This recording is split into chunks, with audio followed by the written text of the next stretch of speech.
दोस्तों, आपका स्वागत है हमारे चैनल पर हॉन्टेड स्कल पे। तो दोस्तों, आज की ये जो कहानी है ये मुझे मेरा दोस्त ने बताई है। Now I can't tell his name because of some personal issue. तो दोस्तों, ये जो कहानी है ये उसके अंकल के साथ घटी हुई सच्ची घटना है। तो देर किस बात की, so without any delay let's keep the intro.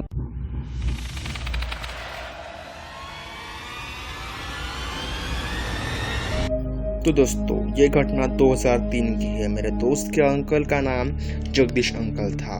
तो एक दिन की बात है, जगदीश अंकल और उनके कुछ दोस्त फॉरेस्ट में जा रहे थे कैंपिंग करने के लिए, और उनके साथ उनके दो दोस्त थे। एक का नाम था मोहन और दूसरे का नाम मनोज। इनमें से मोहन को कैंपिंग की आदत थी, मतलब वो इसके पहले भी बहुत बार कैंपिंग कर चुका था, पर मनोज और जगदीश नए थे। तो मोहन ने जगदीश और मनोज को बोला कि वो इस बार एक ऐसे वीरान जंगल में जाएंगे जहां अब तक कोई भी न गया हो, और हम ये बात किसी को भी नहीं बताएंगे। इस बात से मनोज काफी डर जाता है और वो कहता है, नहीं, हम किसी ऐसी जगह जाएंगे जहाँ सब कुछ अच्छा हो और वहाँ बहुत लोग आते जाते हो। और इस बात पर उन दोनों की बहस शुरू हो गई। पर फिर आखिर में मनोज ने अपनी हार मान ली और उन्हें मोहन के बताए हुए जंगल में जाना पड़ा। तो जाने का दिन फिक्स हो गया और उन तीनों ने कार में बैठकर अपना अनजान सफर शुरू कर दिया। वो तीनों ऐसी जगह पर गए जिसके बारे में उन तीनों ने कभी कुछ नहीं बताया था, और फिर वो तीनों कार से उतरकर कैंपिंग के लिए अच्छी जगह ढूंढने लगे। फिर मोहन ने एक ऐसी जगह ढूंढ निकाली जहां कोई भी ना आता जाता हो। जगदीश ने जैसे ही उस जगह पर पैर रखा, उसे उस जगह पर कुछ क्रीपी फील हुआ, मतलब कोई उन्हें देख रहा हो। पर उसने ये बात किसी को नहीं बताई। और फिर रात को उन तीनों ने बोनफायर जलाए। उस घने जंगल में बोनफायर की वो धीमी धीमी प्रकाश बहुत अच्छी दिख रही थी। और फिर रात को वो तीनों वहां पर बियर पीते हुए बातें करने लगे।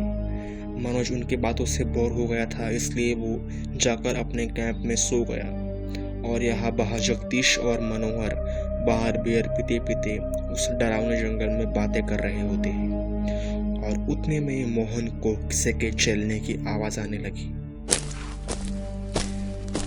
उसने जगदीश को कैंप की तरफ जाने का इशारा किया, पर जैसे ही जगदीश वहां जाता है उसे चलने की आवाज और तेज आने लगती है और जगदीश रुक गया। उन्हें लगा कि वो कोई जंगली जानवर होगा, पर भला कोई जंगली जानवर आग की तरफ कैसे आ सकता है। वो ये सोच ही रहे थे कि तभी उन्हें उस जानवर की घुर्राने की आवाज आने लगी। और मनोज भी अब उसके कैंप से बाहर आ चुका था। और उन तीनों ने जब उसे देखा तो दोस्तों, वो ना ही कोई जानवर था और ना ही कोई इंसान, वो कुछ अलग ही जीव था। और उसके गुर्राने की आवाज भी बहुत ही अलग थी। वो 9 फीट लंबा था, उसके बड़े बड़े नाखून थे, उसकी आंखें पूरी सफेद थी, उसके पूरे शरीर पर बहुत घने घने बाल थे और वो 2 पैरों पर चल रहा था। उसे देखकर उन तीनों ने बहुत जोर से भागना शुरू कर दिया। एंड थैंकफुली वो उनकी कार तक पहुंच गए और वो उस जंगल से सही सलामत बाहर निकल आए। पर अभी तक ये एक राज बन चुका है कि वह कौन था और क्या वो सच था। तो दोस्तों, ये थी हमारी कहानी बेस्ड ऑन ट्रू इवेंट्स। कहानी अच्छी लगी तो लाइक और शेयर कीजिए और चैनल को सब्सक्राइब कीजिए। Till then, bye bye, stay home, stay safe.